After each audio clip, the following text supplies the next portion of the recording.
बिहारी की, श्री गौरता की, श्रीला प्रभुपाद की, अनंत कोटि वैष्णव वृंद की, कलियुग पावन हरिनाम संकीर्तन की, कवि गौर प्रेमानंदी।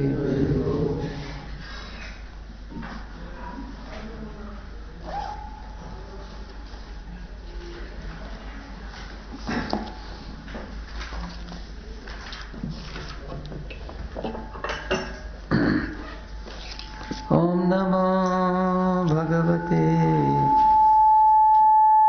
वासुदेवाय।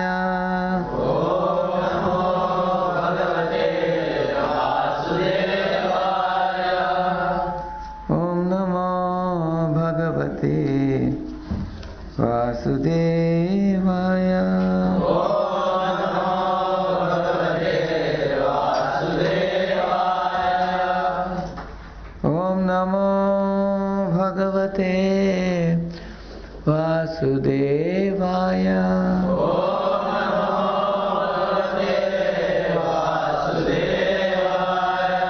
नारायणं नमस्कृत्य नरं चैव नरोत्तमं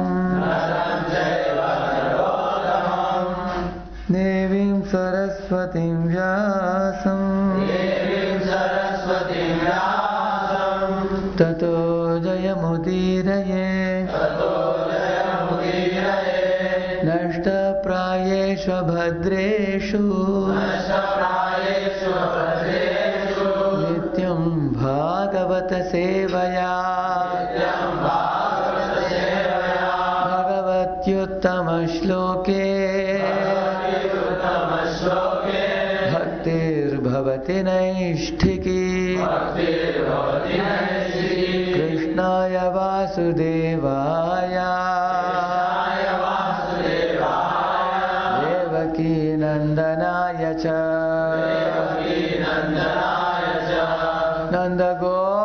Kumaraya Govindaya Namo Namaha. Govindaya Namo Namaha.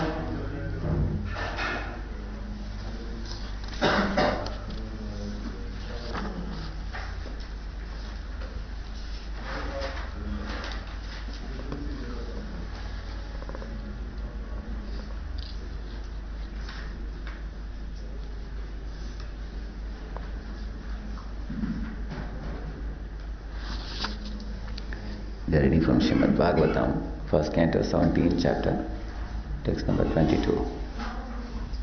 Rajovacha Dharmam Ravishita Dharmajna Dharmosi Vrisharupadhrak Yad Adharmakrita-sthanam Suchakasyapi tadbhavet. The king said, "O you who are in the form of a bull, you know the truth of religion, and you are speaking according to the principle that the destination intended for the perpetrator of religious acts is also intended for one who identifies the perpetrator. You are no other than the personality of religion." Please repeat. The king said, "O you who are in the form of a bull, you know the truth of religion, and you are speaking according to the principle that the destination intended for the perpetrator of religious acts is also intended for one who identifies the perpetrator. You are no other than the personality of religion." Purport by His Divine Grace Bhaktivedanta Swami Prabhupada. A devotee's conclusion is that no one is directly responsible for being a benefactor or mischief monger without the sanction of the Lord. Therefore, he does not consider anyone to be directly responsible for such action. But in both the cases, he takes it for granted that either benefit or loss is God sent, and thus it is His grace. In case of benefit, no one will deny that it is God sent. But in case of loss or reverses, one becomes doubtful about how the Lord could be so unkind to His devotee as to put him in great difficulty. Jesus Christ was seemingly put into such great difficulty, being crucified by the ignorant. But he was never angry at the mischief mongers. That is the way of accepting a thing, either favorable or unfavorable. Thus, for a devotee, the identifier is equally a sinner, like the mischief monger. See what he says. Thus, for a devotee, the identifier is equally a sinner, like the mischief monger. By God's grace, the devotee tolerates all reverses. Maharaj Parikshit observed this, and therefore he could understand that the bull was no other than the personality of religion himself. In other words, a devotee has no suffering at all, because so-called suffering is also God's grace for a devotee who sees God in everything. The cow and the bull never placed any complaint before the king for being tortured by the personality of Kali. Although everyone lodges such complaints before the state authorities, the extraordinary behavior of the bull made the king conclude that the bull was certainly the personality of religion, for no one else could understand the finer intricacies of the codes of religion. Om Ajnanatimirandasya Jnanam Janashalakaya Chakshurvanmilitam Jena Tasmai Shri Gurave Namaha. Shri Chaitanya Manobhishtam Sthapitam Jena Bhutale Swayam Rupa Kadamahyam Dadati Swaparantikam Vandeham Shri Guruho Shri Yuta Padakamalam Shri Guru Vaishnavamscha श्रीरूपं साग्रजातं सहगण रघुनाथान्वितं तं सजीवं साद्वैतं सावधूतं परिजनासहितं कृष्णचैतन्यदेवं श्रीराधा कृष्णपादान् सहगण ललिता श्रीविशाखान्वितांश्च नमो ॐ विष्णुपादाय कृष्णप्रेष्ठाय भूतले श्रीमते भक्तिवेदान्तस्वामिनिति नामिने नमस्ते सारस्वते देवे गौरवाणी प्रचारिणे निर्विशेषा शून्यवादी पाश्चात्यदेशतारिणे नमो महावदन्याय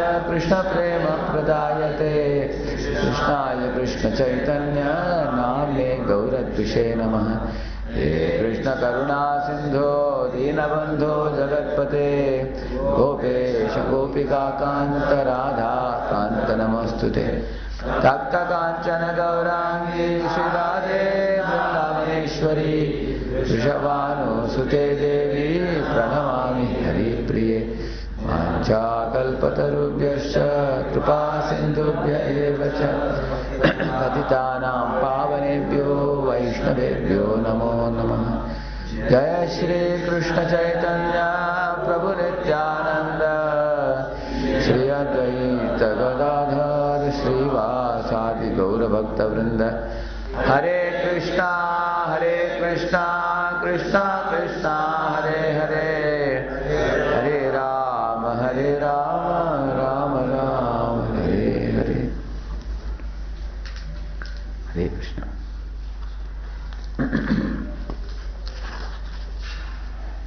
यद अधर्म कृतः स्थानं सूचकस्यापि तद् भवेत्। So these are the type of behavior that is explained in the Srimad Bhagavatam, which is called extraordinary behavior.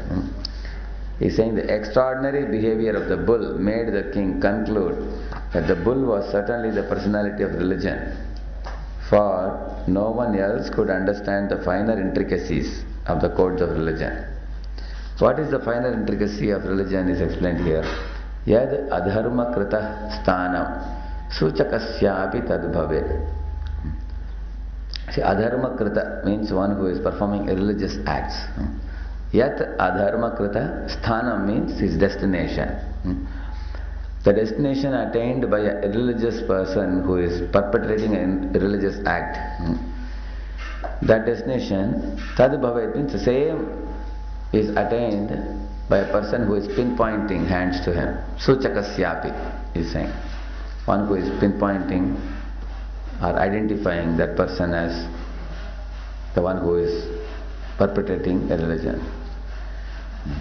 So, if somebody reads it first time, they may think probably there is a mistake here. Yad adharma krita sthanam suchakasyapi tad bhavet. So this is a section of Bhagavatam, the first canto. Can you close the door?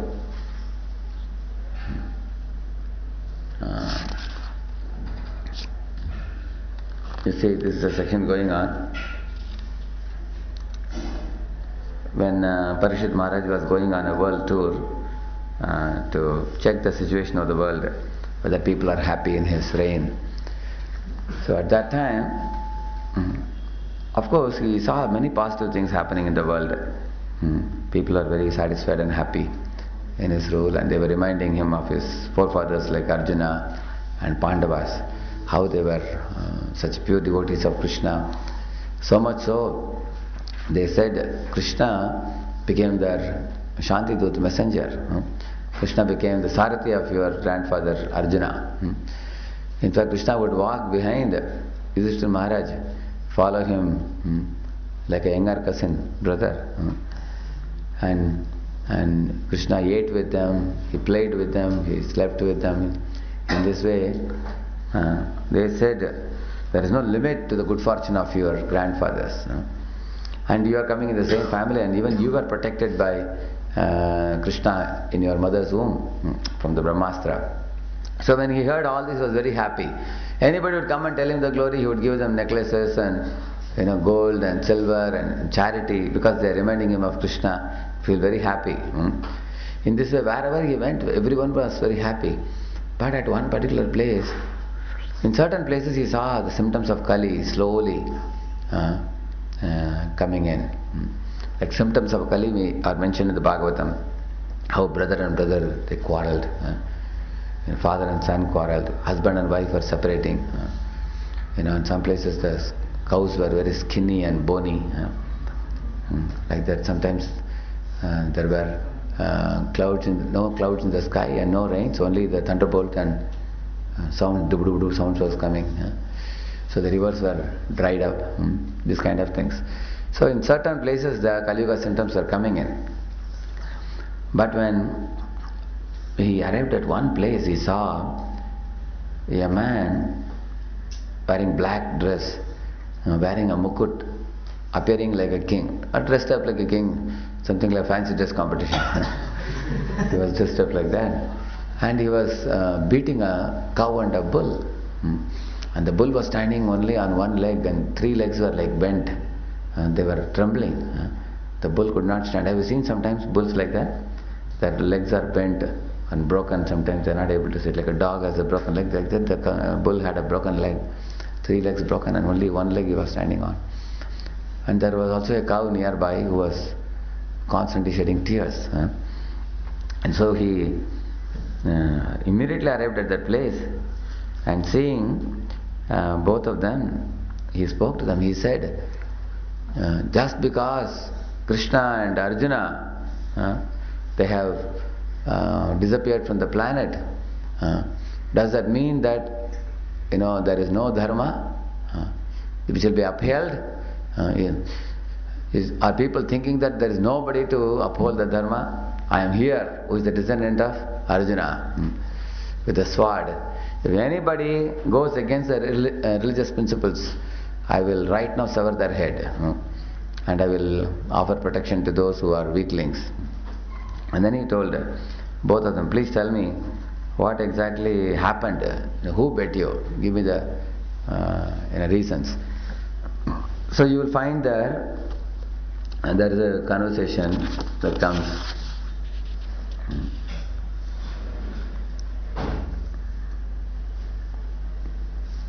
He is saying, an upstart living being who commits offences by torturing those who are offenceless shall be directly uprooted by me, even though he be a denizen of heaven with armor and decorations. The supreme duty of the ruling king is to give all protection to law-abiding persons and to chastise those who stray from the ordinances of scriptures in ordinary times when there is no emergency. And the Dharma is telling, these words just spoken by you befit a person of the Pandava dynasty, captivated by the devotional qualities of the Pandavas. Even Lord Krishna, the Supreme Person of Godhead, performed his duties as a messenger. And the Dharma is glorifying Krishna, Pandavas. See, Dharma is appearing in the form of a bull, and Mother Earth is appearing in the form of a cow. O greatest among human beings, it is very difficult to ascertain the particular miscreant who has caused our sufferings, because we are bewildered by all these different opinions of theoretical philosophers. Like that the Dharma is speaking, the bull is speaking. Some philosophers, so he goes on saying different things. Some people say the self is responsible for one's personal happiness. Others say that some superhuman powers are responsible. Some people say that the activities we have done, karma in the past lives, that is responsible. And gross materialists maintain that nature is the ultimate cause. There are also some thinkers who believe that no one can ascertain the cause of distress by argumentation, nor know it by imagination, nor can be expressed by its words, by words.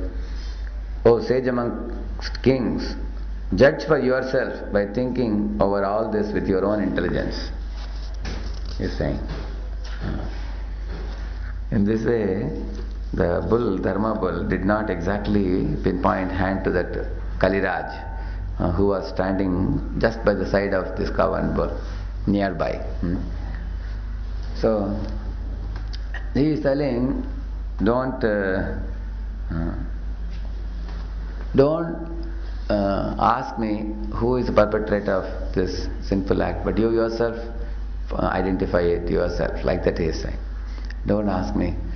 And he is giving many other possible reasons. Just like sometimes in a college, some senior boy has ragged a junior boy, first year boy, and the warden is coming, tell me who ragged you? And you know the ragging person is nearby only. But the junior fellow is afraid also. If he tells this fellow ragged, and then after the warden goes away, that fellow will again rag more, or whatever, beat up. Similarly here, bull and the cow are standing here, and Kaliraj is standing right next, and is asking who is the person who inflicted you by the sin. And he has to tell, this is a fellow who has done this to me. So he is saying, you yourself find out who has done it. And then he is also telling there are many other reasons. Could be my own past karma, could be by the arrangement of some supernatural power, and like that he gives many other reasons. Dharma is giving. Actually, in general, when a boy is being ragged, he may be afraid to show the hand to the senior because he may be bet again or slapped again after the warden goes. But the maturity of Dharma, bull, is glorified by Parikshit Maharaj, which goes to show that the Dharma was not avoiding giving the perpetrator's name because he will be again hurt later. But the Dharma bull was so mature, because he is Dharmaraj himself, that he would not pinpoint or blame anyone for one's suffering.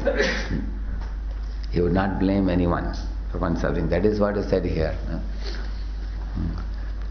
Why would one not blame someone else for one's suffering? Here it's very clear. Kaliraj was the one who bet the bull, he bet the cow, he's broken the leg. Why would he not show and pinpoint? This cannot be understood by somebody who has a superficial understanding of religion. Superficial understanding of religion means, you think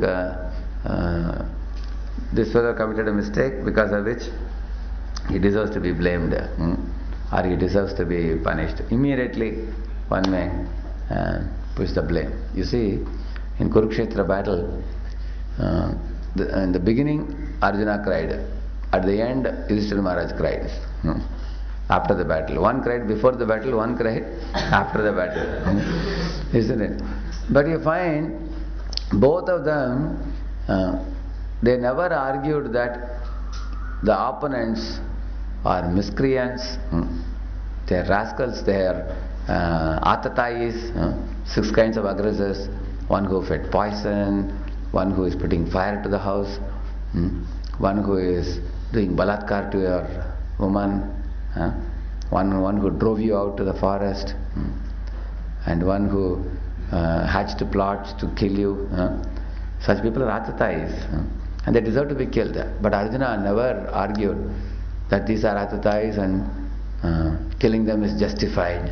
He never argued. Although they were 101% atatayis, very clear, Kauravas, towards the Pandavas. But instead of justifying and blaming the Kauravas, these fellows have done these things and now I'll finish them in the battle. Arjuna doesn't say like that. On the contrary, you find Arjuna is speaking religious principles where he says, Guru nahatva hi mahanubhavan shreyo bhoktum bhaksham apiha loke hatvarta kamamstu guru nihaiva punjiya bhogan rudira pradigdhan nachaidat vidmah kataranno gariyo yadva jayeva yadivano jayeyu yaneva hatvarta jijivishamas devastita pramukhe dhartarashtraha. He is telling that on this battle is arrayed great personalities like my guru and my uncles and my brothers and elders. All these people, they don't deserve to be killed by me. It is better for me to take a Bhiksha Patra and go to the jungle and get some Bhiksha and live than to kill these people. So he is only seeing the brighter side of their personality. Their only brighter side is they are superiors. And they are very grown-up people like grandfathers and martial arts guru and such kind of people and brothers. Their only glory is that they happen to be relative of Arjuna.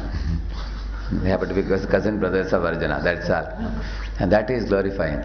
They are relatives. Which means, in the Dharma Shastras, if somebody is your relative, even if he does some mistake to you, you tolerate it. You don't make a big issue out of it. Like sometimes a brother or sister or mother, father may do something, sometimes somebody tolerates it from a Dharma Shastra point of view. But Artha Shastra point of view, if you argue, if somebody is committing a blunder, they have to be punished. That cannot be compromised.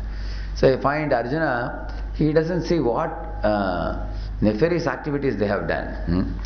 Like what all the Kauravas did, and not just once or twice, several times, again and again, repeatedly. So he doesn't see that at all. Similarly, you find Yudhishthira Maharaj, at the end of the battle, he is taking the whole blame on himself. He is saying that, I have become greedy, Raja Loluptvam. Raja Lolup means, I have become greedy for my seat as a king of the whole world. And I have made many women widows and many children fatherless. And so many Brahmanas like Dronacharya were killed in the battle. So Brahmahatya must have taken place because of me. Such a ghastly battle where the river of blood was flowing. What a great greedy man I am, that I have fought this battle for becoming the king of the world and ruling over the people. Alas, alas, a great sin is befalling upon me. Like that, Yudhishthira Maharaj was crying at the end of the battle.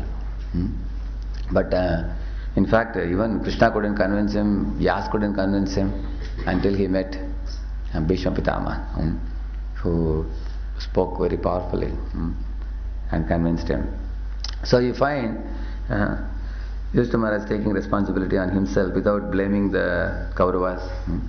Arjuna not blaming the Kauravas. You find this is actually one fine principle of religion, that when one suffers, one doesn't pinpoint or blame the perpetrator of that sin. Why? It requires maturity to understand this. For example, there is only one cup of sweet rice, in a throne kept, and one devotee, you are sitting in the garden, and one devotee is bringing that sweet rice for you, kept for you, and while bringing it, slips from his hand and falls on the sand. Assume, like that. The whole sweet rice cup went to the ground, and everybody else ate sweet rice, and you didn't get it now. How will you feel? And to the degree that fellow is junior to you, that much will be the proportion of your anger. Is it not true? Isn't it? You will yell at him. Of course, if it is a senior devotee who brought it, you will have to forcibly tolerate yourself. Okay, Prabhuji, I think it is not in my bhagya. Dane dane pe likha hai, khane wala nahi. Har ek sweet rice ke dane dane pe likha hai. Like that he will tolerate. But if it is a younger devotee, you will do tandav practically. Some people talk for 1 hour about the last sweet rice. Isn't it? And you will observe that the ants are eating the sweet rice, you will see. Because it is meant for them. It is written in their bhagya that they have to get the Mahaprasad. You see. So, we sometimes find we really get wild. Actually, we should know that it is not written in my destiny that I have to get the sweet rice today. It is written in someone else's destiny. I am not supposed to get something. What. So whatever happens, a devotee can understand from various angles of view. This is one of the angles. That if this bhagya is not with me, then I will not get it. You will see that. Like you see, Prahlad Maharaj says that sometimes a person has lost his purse. Like I remember when he was in Calcutta, along with me my assistant was there, and in the car I was taking breakfast or something in the car, I think, with a plate, and I finished my breakfast, and I told my assistant that now it's getting late for the train, so I will wash the plate. So you and Acharya Napo and others, you all will bring all the bags. He agreed, yes. So he came out and they were washing the plate. They emptied everything from the car and they brought it. But they forgot to take the laptop. And the laptop was inside the car only. And the laptop was kept here in the window type of thing in the back side, So he didn't see that. He saw everything else. He brought it. He didn't bring it. And we proceeded. Me, Amal Puran Prabhu, Acharya Prabhu, and my assistant, we all proceeded to the station. And this fellow was carrying all my luggage and running ahead. I said, don't run. I am also there. I will carry my luggage now that I have washed now. If you are running ahead, I will not know whether you have carried everything. Just show me where are the luggage. Then I checked all the luggage and I found laptop was missing. Then I asked him, where is the laptop? He said, I thought you kept it inside the bag or something. I said, no. It was in the car. You didn't take it. I didn't notice it. He said, immediately go. And then the car has already gone ahead. You don't know the number of the car. You don't know who is driving it, how to get it, you see. It was big anxiety. Then in fact, I am going for a camp somewhere else. I need the laptop for referring and everything. So I said, I cannot come by this train. Then I asked Amal Puran Prabhu, and I said, is there a way to find out? Amal Puran Prabhu immediately ran from that place. He said, maybe the car may be standing in some traffic. I have seen the driver's face cut. I'll find out. I will go and catch it. And then he ran ahead. Meantime, Acharya Prabhu also sprung into action.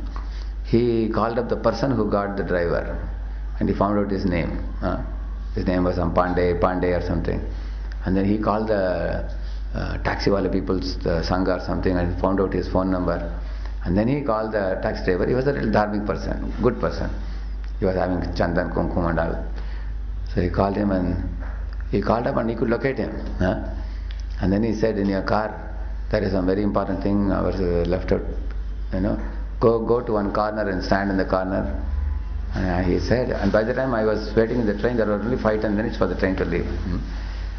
And then Amal Puran Prabhu, he called him and then told him go there, and then he got it. And the Sangeetanand Prabhu also. When the train was slowly moving, they came and gave me the laptop in the hand. Exactly, he got it back. So now you see, now what is to be done in this situation? See, on one hand, I understood that it is in my destiny that I should get it back. I should get the laptop back now. So I got it. At the same time, I should become more careful. I should not be careless. I know that there is so much data, so much valuable things inside. It is like Pran itself. Because all the vital things are there, which are done for last 10-20 years. So I should be more careful. On the other hand, I instructed my assistant also, you can't afford to be so careless. I am washing the plate and you are supposed to bring everything. And you didn't just miss a towel or a notebook there, you missed something most vital. You see? Not that and not only that, he is taking things and he is running ahead. Why are you running ahead?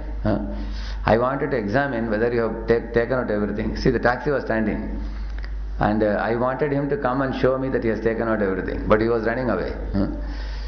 As your running away is good, provided you are smart enough to run away with everything, without missing anything. But if you are not smart, then better you come and show me what you have taken, and then you go.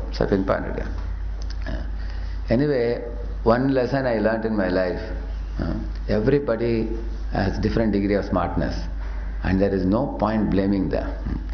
You have to be careful to ensure that when you are entrusting someone something, then you only have to be blamed for entrusting a big thing to a not so smart person.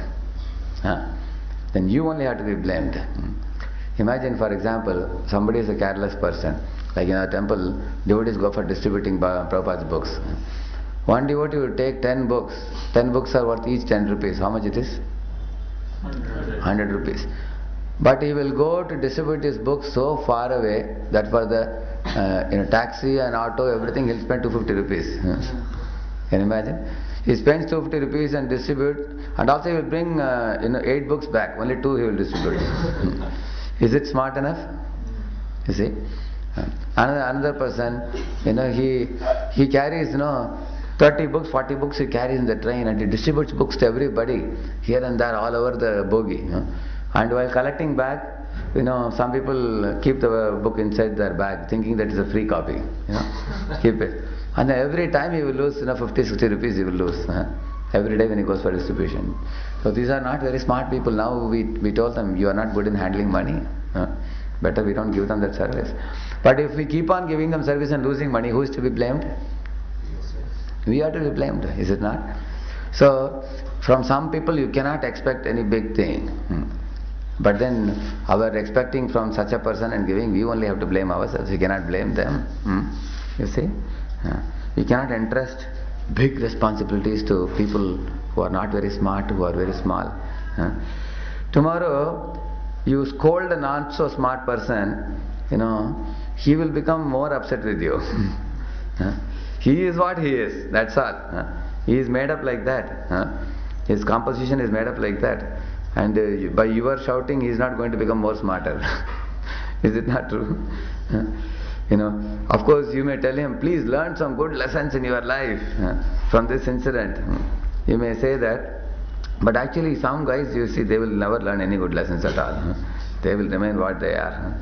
And by your scolding and your shouting and yelling and showing your fist into his face, he becomes more afraid of you only. And he is not going to learn any big lessons from that. So these are practical lessons I learned in my life, that I should first blame myself, because I gave that service to a person to whom I should not have given. So I should take the blame and responsibility for this. At the same time, mildly correcting that person is necessary. Why? So at least if a similar incident happens in future, he may be a little more careful. We can hope that he may be careful. Isn't it? We can hope that. At the same time, we can know, ultimately Krishna is in control of everything. It is Krishna who brought my laptop back to me, because he wanted me to do this service using that. At the same time, Krishna gave me this warning. I have a tendency for carelessness, and Krishna has clearly showed it to me now. And I should be very careful. Like today, I was standing in the morning, this this flash player, mobile thing, If I keep it by my side during chanting, then I generally forget to take it, because I ran for the darshan. So today I kept it on the top of this bag, so that when you take the bag, it will fall off. You can know. But still I took the bag and came here, it fell off. You see? Still I didn't hear the sound. So what I should do next time? I don't keep it on the top of the bag, better keep it inside before going for chanting. You understand, no? That's a lesson we should learn. So we should take the blame on ourselves. See, Prahlad Maharaj is saying, Evam janam nipatitam prabhavahi kupe kama bikama maruya prapatan. Not that verse. Not this verse. That's another verse where he says, Trastosmyaham kripana vatsala dussahogra samsara chakra kadanat grasatam pranita baddhasva karma virushattamate moolam pritopavarga sharanam bhayase kadano. He's telling, my dear Lord Narsimha, I have fallen into this abyss or well of ignorance in this world, and I am suffering. And all the living entities are like sharks. Grasata means they are devouring other living entities because of competitive mentality. And then Vishwanath Chakravarti Thakur in his commentary is saying, so Narasimhadev is saying, yes, it is true, you have fallen into this ocean of abyss, but did I push you in? He's asking. And Prahlad is replying, no, my dear Lord, you didn't push me in. Baddha swakarma birushattamate ngrimula. Baddha swakarma bir means swakarma bir. By my own karma, I have put myself in this precarious position. I can't, blame you for this, you see. You are not responsible. Who is responsible? I am responsible, he is saying. You are not responsible. I am to be blamed for this misfortune, for this unfortunate position in which I am put. He is taking the blame. Similarly, we also, whenever any mishap happens, we have to see what is my contribution to this mishap. That we have to see. blaming others, pinpointing, he must have done it, he must have done it. Some people even say, he might have done it, they say. That is even worse actually. Even if somebody else did it, you saw it with your eyes also, still blaming them is useless. Because whenever some damage happens, then everybody goes into this mode, accusing, blaming, criticizing mode, this kind of mode. Like one time in our Mayapur boys, they were living in the top floor. Somehow or other, all the boys came to the temple keeping the tap open. Air was coming at that time. So all the taps were open. Bathroom, latrine, kitchen, everything, only air was coming. But they came to temple. But 4 or 5 boys were there still, going to the room and use. So the water started coming. Naturally, what must have happened. Water came out and then from the top the water came out of the flat and gliding down and cascading like a waterfall. Coming through from top to bottom, all the floors down up to the ground floor. Can you imagine? And going. And there was one lady living there who was an auntie lady. She saw the water coming and then she found out the source from where it is coming, and the door was locked there, and she was doing tandav in front of the door. And the whole flat, everybody came out and showing hand to the flat, saying that these boys, they are very careless, so much water is getting wasted, all drinking water, municipality water, everybody pinpointing like this. And then the news came and the devotees immediately took auto and rushed back. You can imagine half an hour it takes to go in, go back there. They were running back. And the other boys who were supposed to be there, they locked and didn't come to temple, they went elsewhere. So immediately everybody was in a blaming mode. Everybody was saying, these people are staying here, Prabhu, it is their duty, they must have taken care. And those guys were saying, yes, we must have taken care, but you kept it open and went off. You are careless. And then they said, let us find out that one guy, who must have switched off everything. And everybody was showing, and he was going round and round. Nobody could capture anybody. You see? Finally, when the matter came to me, I said, all of you guys are responsible. Because you are living in this place. A person who keeps the tap open when air is coming, he is irresponsible. You see? You should never keep it open when air is coming. You should keep it closed. No, Prabhuji, we wanted to know when the water is coming. Okay, if you want to know, you have to be waiting to see it, you see. So, you will see that there is a tendency in everyone to blame others. Yes, you are also living in that flat. Then if you find any tap closed, open, then you have to close it. It's your duty, it's everybody's duty. Cleanliness is everybody's duty. Not keeping the tap open is everybody's duty. You see? One person is clean, another fellow throws something, then it becomes unclean, you see. Similarly, the tendency in this world is to blame others immediately for anything that one does. So in the scriptures we find a sublime principle. It teaches, first I told you that if something is not in my destiny, I will not get it. And then behind the destiny there is Krishna, you see. That is why you will not blame him. You know that Krishna is watching everything. And then if Krishna wants to give me back, he will give me back.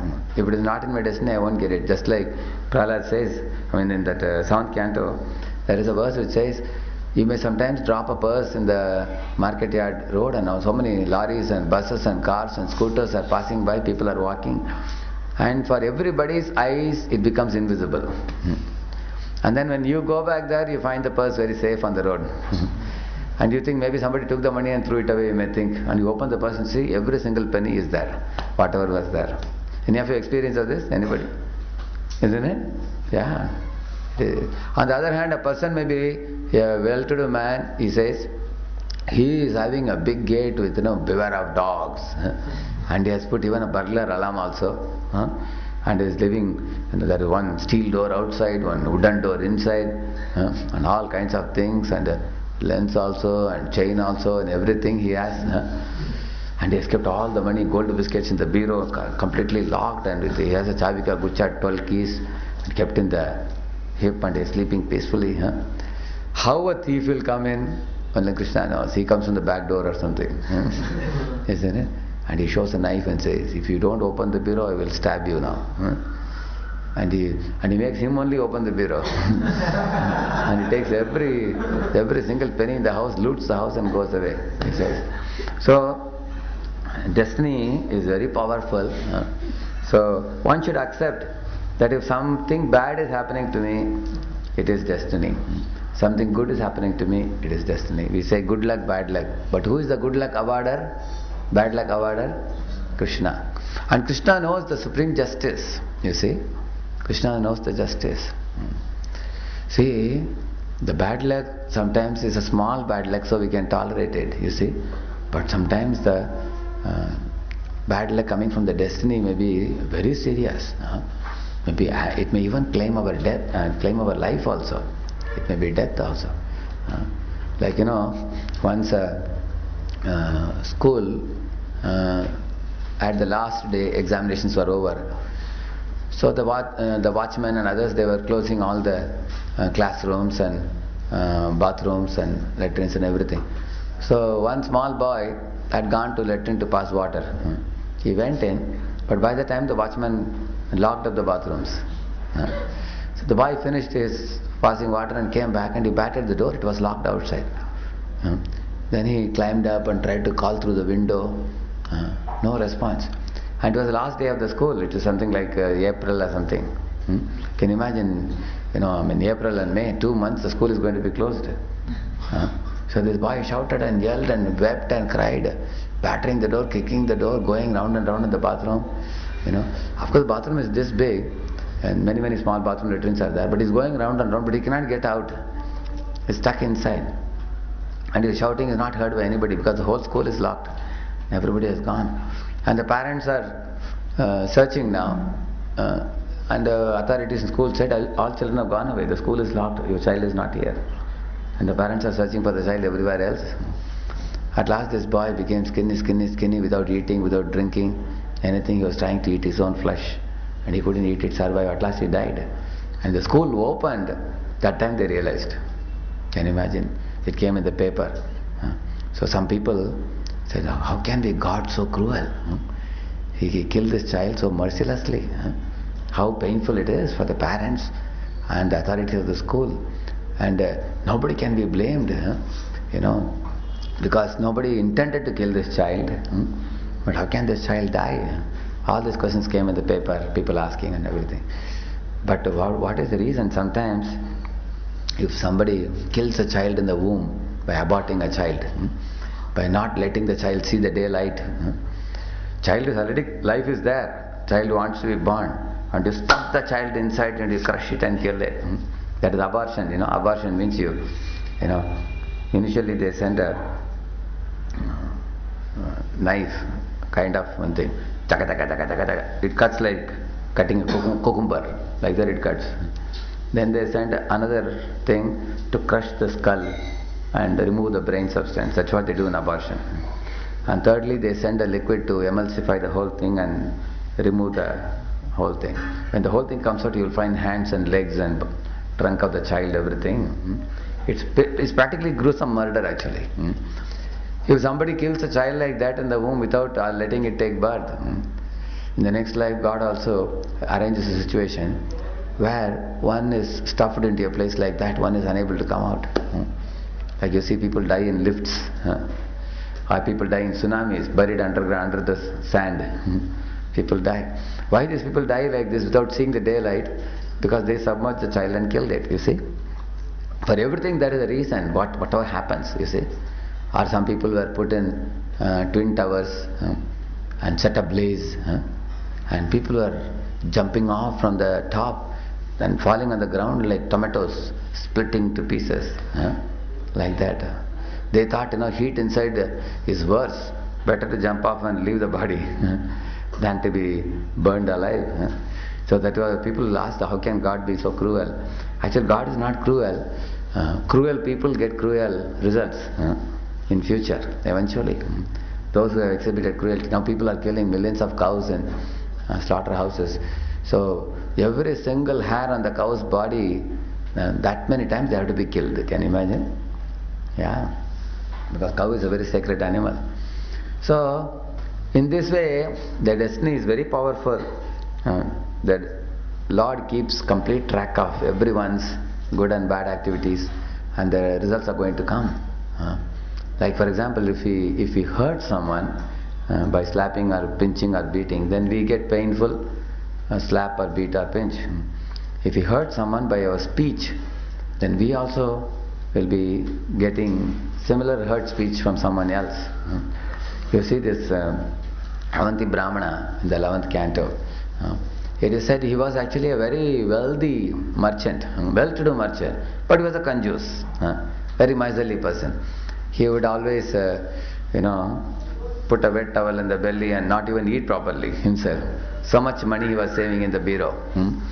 And he had wife, children, relatives, friends, all of them were lamenting that we got such a relative who is such a confused, miserly person, who doesn't spend money at all.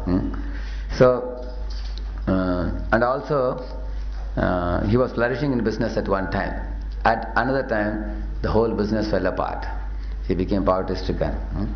Now in this occasion, all the relatives, friends, they became antagonistic to him. They became wild on him. See, this story is told by Krishna himself to Uddhava. Krishna is telling this, 11th canto. And they mistreated him, they insulted him, and they threw him out of the house. Suddenly this Avanti Brahman, he got a great realization in his heart. He understood that, that the results that I am experiencing now, I have to blame myself only. I cannot blame anyone. So he said, Nayam jano me sukha dukkha hetur na devatatma griha karma kala manaparam karanamamananti samsara chakram parivartayedya. He said, Na ayam jano me, I cannot blame my relatives and friends for my unhappiness now. Sukha dukkha hetu. For my sukha dukkha, I cannot blame them. Nor can I blame the grahas, navagrahas, which are awarding one's fruits of one's destiny. Because they are doing their job, they cannot be blamed. Nor devatas, I cannot blame the devatas. Like that he is saying, whom can I blame? Griha karma kala. I cannot, can I blame my karma?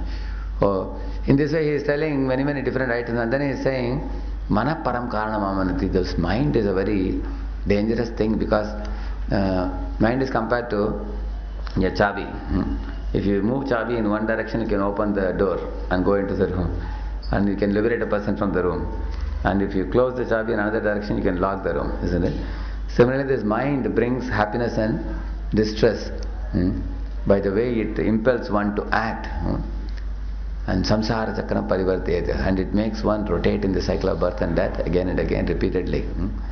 So in this way he took all the blame upon himself, and then he became a sannyasi.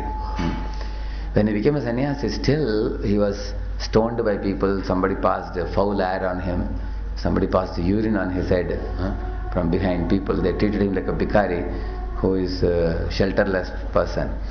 But even after people physically insulted him, can you imagine somebody comes to you, stands next to you and passes air on your face? Or somebody is passing urine on your head, somebody is stoning you. Even then he did not retaliate back to those people, can you imagine? So he recited a very famous verse. Etam sa astaya paratmanishta adhyasitam purvatamair maharshibhi aham tarishyami durantaparam Tamo mukundangrini shevayaiva. This verse is so famous because Krishna is telling the story to Uddhava, and the Avanti Brahmana's tolerance is considered the topmost, because even after being so thoroughly insulted, he tolerated it all, understanding that I have acted in the past in such erratic ways for which I am getting the results right now. I tolerated. That's why the sannyasis are given this verse, because when one becomes a saintly person, when he travels across the globe to different places, there will be people who may ridicule him, mock at him. There may be people who may hurt him. There is a possibility. His Holiness Indradumna Swami Maharaj was once going like that, traveling. He was in the airport. He was dressed up in his sannyasi dress and carrying a danda. He was traveling. some 3-4 young men came to him and asked some questions to him, and he answered. But then within a few minutes they sort of cornered him to one corner and started slapping him and beating him. Pat, pat, pat, they slapped him and beat him and punched him like this. And then he escaped with great difficulty from them. Some part of the luggage left behind, he had to run practically. He ran and then he came to a place where more people were there. And then and the hoodlums, gundas, they left him. And they were showing hand like this and that, and then they were looking like this, and then they went away. So, of course, he said he did one mistake. In the beginning, the looks only were not very proper. Of course, they called him somewhere. One of them called like this, and he took him to another place, and that's where they were like sort of hurting him. And later on, Maharaj was asking to himself whether, because I am wearing this saffron dress, you see, and they know that I am Hare Krishna and all that externally I am showing. Maybe in this place the atmosphere is unfavorable. So he was thinking to himself, should a sadhu go in a sadhu's dress like this? Or is it very risky for a sadhu to wear this dress, that it would be better wear pant and shirt like anybody else, but preach Krishna consciousness? And then he boarded the plane and he sat. And then somebody came and sat next to him, and that gentleman saw his dress and said, "You seem to be a monk. You have any literature about God?" He asked him. Then he gave him a Prabhupada's book and preached to him, and that fellow became a big devotee. And then he said, I compared these two things. This dress was causing me problem to get hurt. On the other hand, the same dress helped me to preach and bring somebody to Krishna. So I thought better be in this dress only now. He continued to be in this dress, he says. So, and then he said, yes, in this world there are always people who will hurt us by speech or by physical body. These kind of things are there in this world. And we can take utmost precaution, like we say, don't go in a Muslim area alone, in a sadhu's dress or anything like that.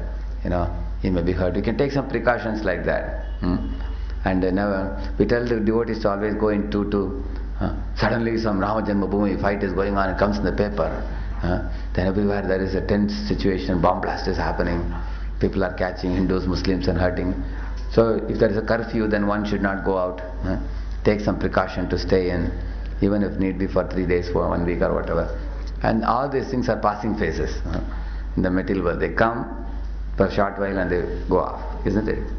We can take precaution, but despite taking precaution, sometimes there may be damages. Despite taking precaution, even after taking utmost precaution, see how much precaution can we take to the best of our intelligence, to the best of our discretion. Beyond that, whatever has to happen will happen. That's why we say, hope for the best and be prepared for the worst. We say, you have to be prepared for anything. Material world is a dangerous place. Prabhupada says, danger must be there because you have put yourself in a dangerous position. He says, yes, dangers are there in this world. You can, and after your best discretion, after your best intelligence, you took an action, but still if some damage happens, what should you think? This is destiny. This is destiny, what can I do? This is Krishna. Ultimately it is sent by Krishna. Krishna is sending it. Now I cannot do anything. So in this way,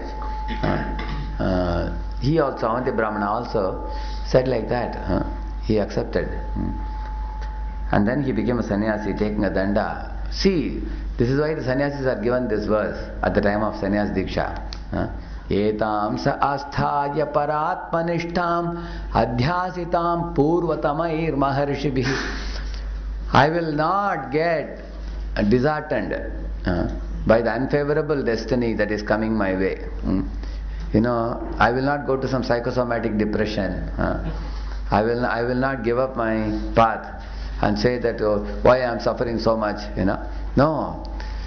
Following in the footsteps of the great acharyas of this world in parampara, those who very boldly marched on their way back to Godhead despite all sufferings. You see Jesus, there were two thieves, who were crucified along with him. There was one thief this side, one thief this side. So one of the thieves asked Jesus, My dear Lord, you are such a pure soul. You always did welfare work for the people. You always reminded people of God. Why did your God not save you? He has given you this punishment. You pray to your God and be saved. As far as I am concerned, I am a thief. I have done so much highway robbery and everything. And I deserve to be crucified. Not a noble soul like you. He was telling. And the other thief was there. He was laughing, he said, just look at you, how foolish you are. We are thieves and people like us are always crucified, and now you are also crucified. It was better for you to give up your preaching business, and you could have surrendered to the king and the people. Because you are adamantly preaching, now you see, this is your condition, and he was ridiculing Jesus. Again the first person said, oh Lord Jesus, although this is my last moment, I am going to be crucified now. My heart is getting a desire to see God and approach Him and surrender to Him. Only now time is not favorable, it is too late for me. And Jesus told him, today evening you shall meet God. He told him. When you leave your body and go, you shall meet God today evening. He told him. And then for the other person, Jesus said, my dear Lord, please do not punish him, for he does not know what is he saying and doing. You please forgive him. Like that Jesus said. So that is a Prabhupada quotes example of Jesus in his purports also. That one who was inclined to approach God, Jesus blessed him. One who was antagonistic to him and insulted him, Jesus did not take the insult. He saw him also as a child of God. He is a little naughty child of God. One is a good child, one is a naughty child. Ultimately all are children of God. If you see them as naughty children and naughty, like sometimes you may have a naughty younger brother, you may not pray that he be killed. You will only say that he be reformed. That's what you will desire. So in this way, saintly people sometimes may, that's why he says great acharyas like Haridas Thakur was whipped and beaten in 21 marketplaces so badly. And after, in fact they say after 2-3 marketplaces one would die. But he had such a protection from Lord Chaitanya Mahaprabhu, who practically enveloped his body and not let the pain, not let the perpetrators inflict pain on him. And Haridas Thakur was completely absorbed in holy name. And then these fellows were saying, stop chanting, don't chant, don't chant. And then he said, even if you cut my body into millions of pieces, every piece will be chanting Hare Krishna, Krishna Krishna, Hare Hare, Hare Ram, Ram Ram, Hare. So millions of pieces will be chanting. He said, you cannot make me stop.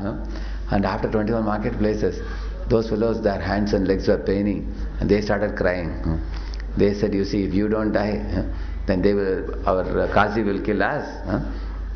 And then Haridas Thakur said, oh, if you people are going to suffer because of me, then for your sake I will die. You see. And then he sat in meditation, and then they picked his body and threw it in the Ganges. Ganges put him, and they went and happily said he's finished. But later on the body went to another place, and from there he again came back to external consciousness. And he came out again, started chanting and preaching. The Muslim rulers became so afraid of him. If this fellow has so much power, maybe God is empowering his body. So they fell at his feet and they bowed down to him and respected him and told him, you can preach as much as you want. So these two examples Prabhupada quotes in many places, Haridas Thakur and Jesus. And these are examples of acharyas who tolerated extreme circumstances in their lives. And they never harbored any malice for those who caused them pain. That's the vital lesson. They never harbored any malice. You bet me, then I will make sure that you are sent to a special type of hell, and Yamaraj will inflict such pain, you will not even die. Repeatedly you have to get pain. They never desired like that. You see? They accepted it. They accepted it as Krishna's arrangement. So this kind of accepting everything as orchestration of Krishna is seen in the lives of very great devotees. Very great devotees. Very advanced devotees. And very advanced devotees know that nothing happens without sanction of Krishna. If I have to be killed, I'll be killed. You see Jada Bharat, they are taking a sharp weapon to cut his neck. Can anybody just be sitting there in that place? He was such a surrendered soul that even though he was about to be killed, he didn't run away for his life. That is a very extraordinary example, extreme example. And he knows that they are going to kill me. And he has so much confidence in Krishna that, if Krishna wants to protect me, Rake Krishna Mare Krishna Rake. Same thing with Ambarish also, when that big demon was created. These people didn't run away for life also. Shastras don't say that you should not run away. Actually, you will find the dependence of Krishna is shown in different ways. For example, Madhavendra Puri never begged any alms. He never thought, if I don't eat for 2 days or 3 days, and I will die. Sometimes in Ekadashi day your mind tells you, if you don't eat properly, you will die. And such people actually, they eat 4 times a day. On Ekadashi day, still they are afraid, I didn't eat grains. Maybe because of that I'll become weak. People think like that. Actually, and Madhavendra Puri had faith that, Ayachaka vritti means on my own, in Krishna's sense only I will eat. Otherwise they won't eat for, days together. That was his.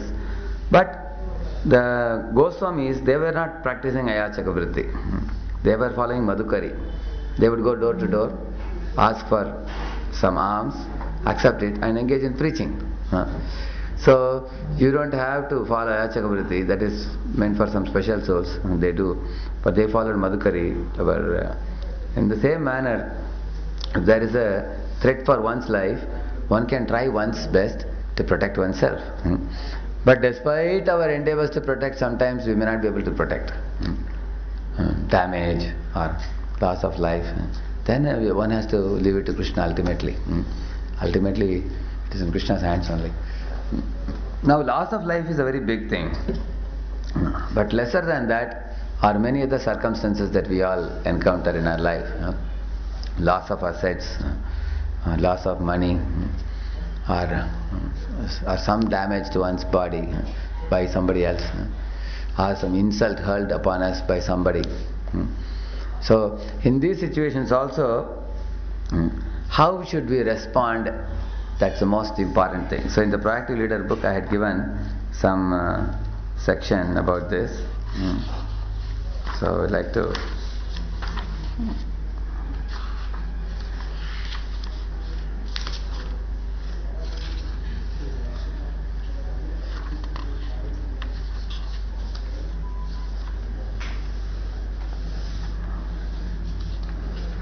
see,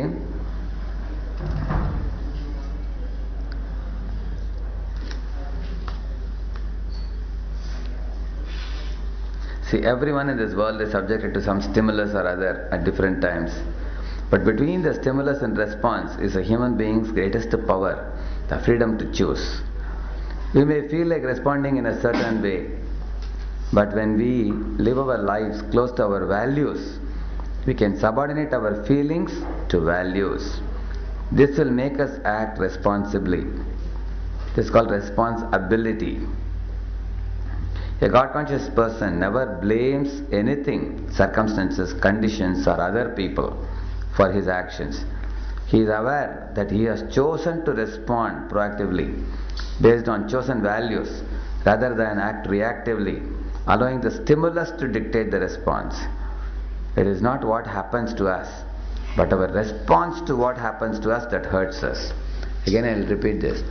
It is not what happens to us that hurts us, but our response to what happens to us that hurts us. You see, once Buddha was passing by and a man came in front of him and hurled insulting words at him continuously. And Buddha continued to smile very peacefully. He was a very divine personality, Lord himself. So within the next few minutes that man started weeping and crying himself. And then he could not control himself. And then the man said, "Oh Buddha, I heard so much insult on you and you are smiling and I am crying. Why is it?" Buddha said, if you give some gifts to somebody and they don't accept it, then what do? You keep it back with you. Like that, you gave me words of insult, but I refused to accept it. So you kept it back. It's like a Vetal. You see, you send a Vetal, it's not able to attack. It comes back and hurts the person who sent it. That's what happened to you. He said, and he was crying. So, this is an example of how the man gave a stimulus to Buddha. But how did Buddha respond? So he was hurting Buddha. That's why he's saying it is not what happens to us that hurts us, but our response to what happens to us that hurts us. If Buddha took that insult of that man too seriously, and he also yelled and shouted, you are giving one word, I'll give you two words. And you give three, I'll give four. Back and forth, you keep giving like that. And that actually makes the whole situation very complex, you see. So, great personalities like Buddha, we have to learn from them. Similarly, I heard about Gandhi also. Gandhi was also very much appreciated for his character. Prabhupada appreciates him in many of his writings. Once Gandhi was in a shipboard. Some British man thought Gandhi is making a big show by wearing very simple dress. He's called as Bapu, just wearing one Angavastra and wearing a simple dress. So the man wanted to, insult Gandhi and show to everybody that Gandhi is not a very great soul. That was his goal. See, many great souls face this type of problems from other people who wanted to assassinate their character. So the man drew some caricatures, different type of like monkey type of looks of Gandhi in many papers. And he put a pin and came down the shipboard, and then Gandhi was sitting in one place. They went and gave it to him. I'm giving you something very valuable, keep it with you. And then he went to the top and watching from there, smiling. How does Gandhi respond? He expected Gandhi to shout. Gandhi saw those papers, and he had written also Gandhi, and he put monkey face. Either he had drawn many things. Gandhi saw that. So after some time the man came down and asked, so, you didn't respond to that? What is the response? And Gandhiji kept quiet. And then he asked, where are those sheets I gave you? And then he showed the dustbin, like that. And the man went and saw it was in the dustbin. Now he got very angry now. He said, you threw it in the dustbin? I told you that I gave you something valuable. How can you throw it in the dustbin? He shouted. And then Gandhiji opened his purse and showed the pin. This was the only valuable thing I found. So I kept it with me. Other things I threw it there. See, all through this he didn't speak one word also. He just showed direction to dustbin and showed the pin, and he kept very quiet. So this is the way he responded, Gandhi. You all know Newton. Newton had a dog called as Tommy. One day he was sitting, and there was a candle, and all his research papers were this much. Much of research papers he was sitting. And this Tommy was also wagging the tail and standing near the table. And Newton went to bathroom or somewhere, and he came back. When he came back, he saw the whole table was ablaze. Because the dog Tommy, he just toppled the candle. And all his research papers which he did for 10-20 years, it started burning completely. Of course he cried, so much loss. And then he immediately put out the fire and everything, and he looked at the dog. Like that he was doing dog, he doesn't know anything. The foolish dog, he doesn't know what he has done, what big damage he has caused. Like that he's just shouting. So Newton looked at the dog and said, hey, poor Tommy, you don't know what damage you have caused. If I want, I can kill you now. I can shoot you. But by shooting you, I am not going to get these papers back. Is it not true?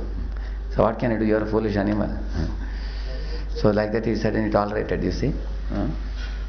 But he learnt a lesson that I should be careful and never to keep fire like this and allow a foolish dog to be roaming around, you see. So the lesson is, don't keep puppy dogs. Anyway, so actually we can learn from the lives of many great people how they responded to very difficult situations like this. In a fit of anger or in a fit of rage, we would shoot the dog, at least for our satisfaction. Whether I got the papers or not, at least you are dead, because you only did this. Somebody may do like that, you see, simply. So he is saying, how do we respond to the stimuli is most important. Stimuli is given by somebody, and how do we respond? So before we respond to the stimuli, there is a small time gap, and that gap is most important, because it can make you act like a saint or like a rogue. The next moment you will get a label on your forehead, saint or a rogue.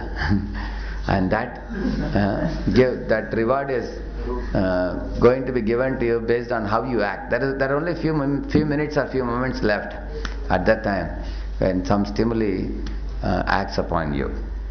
That's why he's saying our response to what happens to us that hurts us. Which means we sometimes respond in such a way that we get hurt also. I told you this once. I was in Juhu, and that fellow was supposed to take me to Bhaktivedanta hospital.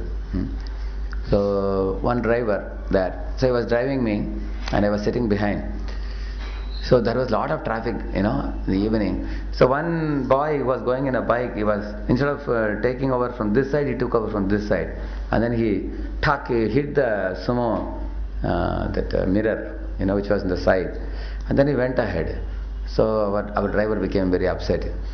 Then he opened the window and checked the mirror was proper, nothing was broken and all. So that boy went ahead and stopped the bike. In Pune, this is a big problem. You find the bikes keep going in between the vehicles. You see, because bike is smaller, easily they can go like that. So the driver became angry and he shouted at the fellow. He said, "Hey, akal hai kya tumko?" That kind of thing. He started like that. And then that boy, he was wearing helmet and he looked behind and then he kept quiet. But our driver went on shouting.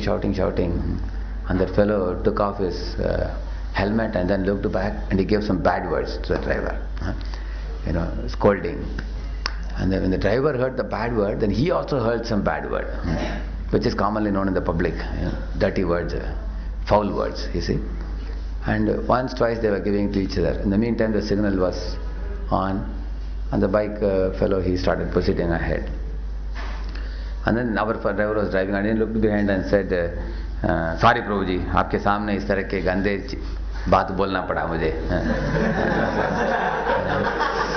So I just kept quiet, and then he went on driving. After some time he looked at me and said, "Swamiji, aap boliye, was the mistake mine or was the mistake his?" He asked me. Then I asked him in turn, "You tell me, what do you think?" No, mistake was his only, not mine. No, he said. Okay, I said. Then at some distance he went. Then again he asked me, "Aapka kya sochna hai? Aapka rai kya hai?" He asked me. So then I asked him, "आप क्यों बार-बार क्यों मुझे पूछ रहे हैं? आपको तो मालूम है, कारण आप नहीं है, वो है. That fellow was the cause, you are not the cause. Then why do you worry? You be satisfied." Then he said, no, just like that I was asking. Because that fellow was hitting the mirror and he was going ahead, we have to give him a dose. He deserves that. And then he was trying to justify why I scolded him, and I just kept quiet. And then I told him, I will tell you a story. Then I told him that our story which we tell about the two temple elephants. In Srirangam, the two male and female elephants, the two elephants are beautifully bathed and decorated with nice tilak in their bodies. Ding dong, ringing their bells. They are coming, walking in the road. And a newly wedded pig couple, husband and wife pig, they came out of the gutter. And the pig wanted to show his wife how powerful I am. He was looking for somebody. And then he saw these two elephants were coming. Immediately, as soon as they came near, the pig came in front and said, "Would you like to come for a stunt?" So, and the pig's wife, she was amazed. "Oh, really? My husband is so powerful," she thought. And the elephant was like stunned seeing it. The elephant said, sorry sir, I am not ready for a fight. Please let me go my way." And then the elephant moved like this in the side and started slowly walking. And this pig was laughing, ha ha ha ha, very, very loudly. So loudly that the wife of that elephant, she had an ego problem. She told the husband, Alas, look at you and look at the pig, how big you are, how small he is. You could have given one punch on his face with your foot and he would become like a football and you kick him into the gutter only. You are so foolish, you see. You don't have the guts to face this. Your body is big, but you don't have confidence. Some people have a big body with no confidence, you see. Like you see, like a Rukmini Charan Prabhu is big body, powerful, but very mild, isn't it? And somebody is very small. So somebody may have more confidence. So she said, you have a big body, but where is your confidence? Look at this small pig, how is he speaking to you? And the elephant said, you see, every morning we go in front of Lord Ranganath and we say, Ranga, Ranga, we call him. So it is time for Arati, and if we don't go now, the altar will open without us. It's not proper. It is darshan time. Now it is our time to go and meet the Lord. And besides that, look at our body. We are nicely bathed and dried and tilak is put on our body. We are so pure. How can we fight with this dirty pig? Our body will become smeared with the stool water from the gutter. Because pigs are generally very stinking and dirty. And they eat stool. Why should we fight with such a creature? So that's why I told like that, he said. Now the she-elephant understood. She said, oh, you are really smart, very intelligent. Now I understood. So her ego problem was solved. So I just told this story to the driver. By the time Bhaktivinoda Hospital to Juhua, we had already come. So immediately this fellow said, Samajh gaya, Swamiji, samajh gaya, samajh gaya. I said, kya samajh gaya aapne? Pura ekdam samajh gaya, he said. Tell me, what did you understand? And he was in big smile. He said, मेरे जीवन में एक तो अच्छा सबक सीखा मैंने आज. He said, what did you learn? I asked him. He said, मैं मंदिर का हाथी हूँ, इसलिए सुअर जैसे लोगों के साथ झगड़ा नहीं करना चाहिए मुझे.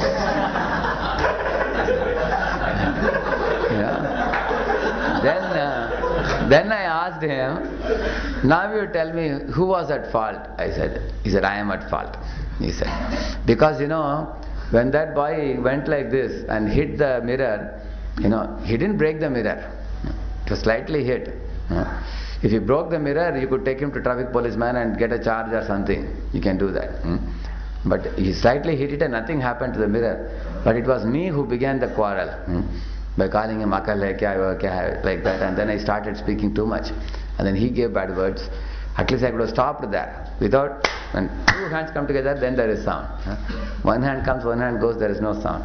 Whenever two people quarrel, you will see, both people raise their tone. You see, one person says, Rrr. The one dog will say, another dog, oh.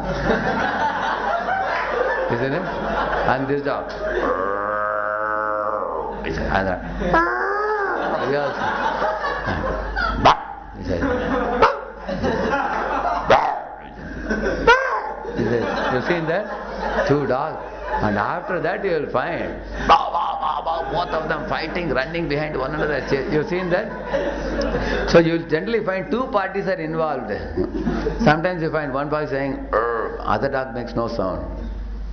He goes his way. You have seen that? So this fellow admitted, he said, unnecessarily I was increasing the fight, he said.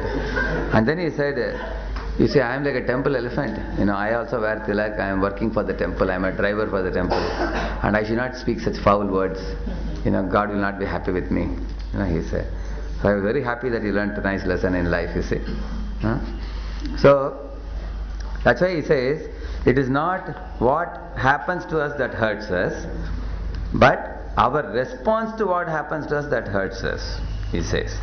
So we have to give a mode of goodness response, not a mode of passion response. Because one thing we should realize, there are things in our influence, there are things beyond our influence. Whatever things are in our influence only we can do. What is not an influence, we cannot do. So that's why, like for example, like he says, karmanyeva adhikaraste ma phaleshu kadachana, he says, do what you can. And beyond that, if it is not in your hand, don't try to do. Like one boy comes to one of the voices. So he has told our other boys, he collected some 5-6 of his colleagues in the voice and said, can all of you come and help me?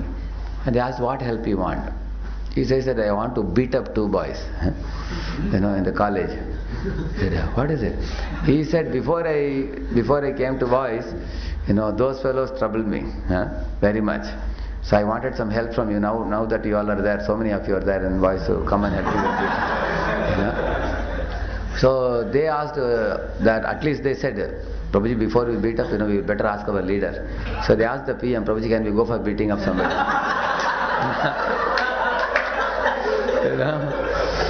So then that fellow, that PM called up to me and asked me, Prabhuji, can our devotees do such things?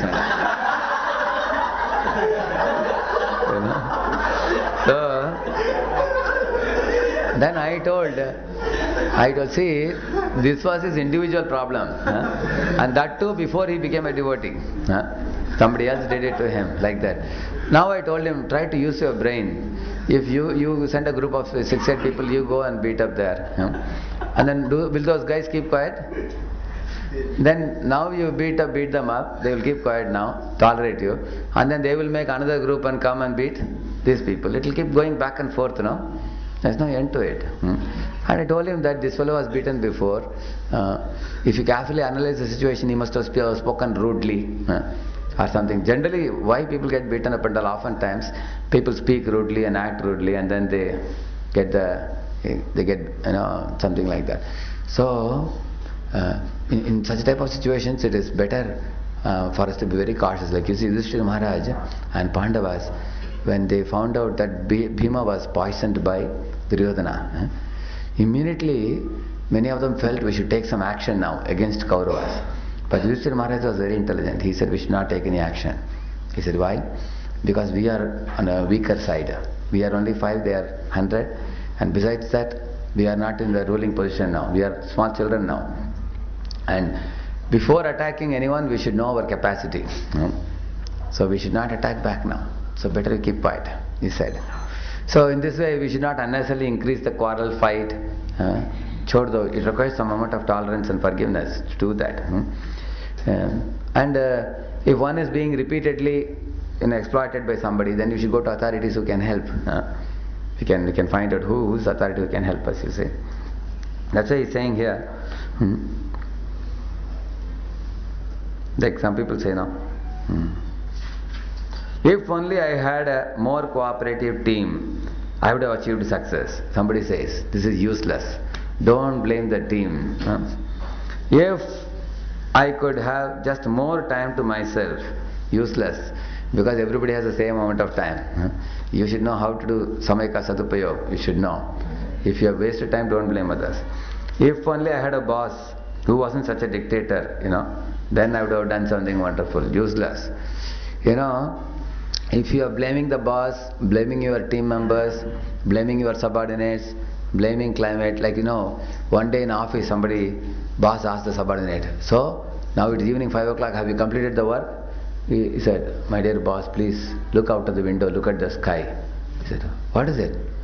Today it is so cloudy, so I also have become very moody. I didn't feel like doing the work, so I couldn't complete. He said, can you blame the environment for not doing the work? You see? So don't blame others. Take responsibility. How to take responsibility? I can be more diligent and creative to meet with the needs of my boss. I can be more planned in spending my time. I can be more patient and respectful to my team members to get their cooperation. I can be more patient. I can be more wise. I can be more loving. This is character focus, he says. This is character focus. Which means that, instead of blaming, instead of like this, you all can remember this picture. Instead of blaming boss, instead of blaming subordinates, blaming environment, blaming team members, take responsibility. What can I do to make them more cooperative, to make life better for everybody? That is actually called proactive behavior. So there are problems involving our own behavior. There are like one boy was telling, my father is more favorable to my other brother in my family. He is giving him more and more money and support and everything he is not doing. Then I asked him, did you look at your own behavior towards him? Yeah, I have many times shouted at him, yelled at him. Yeah, that is why Father is doing this, because he has no trust in you. Then I told him, you change your behavior and you see how he behaves. Now I called him, it was after 3 months. I said, Prabhuji, I cannot believe how my father has changed so much. Why he changed? Because you changed your behavior, you see. Then he changed his behavior also. That is problem involving our own behavior. And indirect controlling problem involving other people's behavior. Sometimes you may be very proper, but other person may have problem. Like Chavana Muni and Sukanya. Sukanya was proper, but Chavana Muni was very irritable personality. He was creating lot of trouble for her, but still she was very tolerant. She gave him so much love and care and affection and respect and obedience in such a way that at last Ashwini Kumaras came and made him a young man, and he also changed his nature completely. So others can be changed by our good behavior. That requires very high character. No control means things which are destined by Krishna, we leave it to him. So we'll conclude with this one statement. O Lord, give me the courage to change the things which can be changed and which ought to be changed, which is problems in me. The serenity to accept the things which cannot be changed, which means whatever is destined by Krishna, and the wisdom to know the difference. So this is called as a proactive behavior. In management terms, they call it as proactive behavior. Even management people know about this. They know, just don't blame others. Learn to take responsibility. One thing that I couldn't speak today is how Yudhishthira Maharaj took responsibility for the battle, and he was feeling great depression. This is a big problem in taking responsibility on oneself. One should know, as it is said here, don't blame others and don't just keep blaming yourself without taking action. Regretting is far superior to lamentation. Lamentation is useless. Regretting and repentance is very fruitful. So we should regret and repent, and how I can rectify the situation. We should take some action, not just keep on mourning and lamenting and weeping, saying, I am the cause, everybody walk over my head. Becoming passive and becoming depressive is useless. That's a very important point. Yudhishthira Maharaj was lamenting like that, and all of them corrected him. Your lamentation is useless, and they told him not to lament, Yudhishthira Maharaj.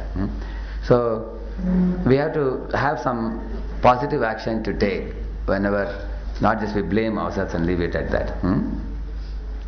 So there are many sections. One section I didn't speak about today is the Parikshit Maharaj and Shringi and Samik Rishi. How each of them took their responsibility. Samik Rishi took responsibility on himself, and Parikshit Maharaj took the responsibility of putting snake on Samik Rishi on himself. So it's a very amazing pastime. In Vedic times, how people did not get into a blame game.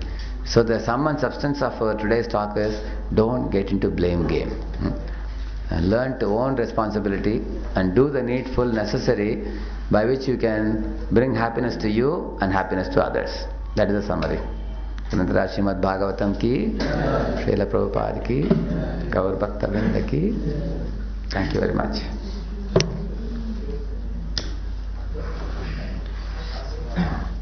Actually, we have to go to temple 8:30. I have a class in the temple, and I have to also finish my breakfast and then go for the class. So you all do a Mangalarti.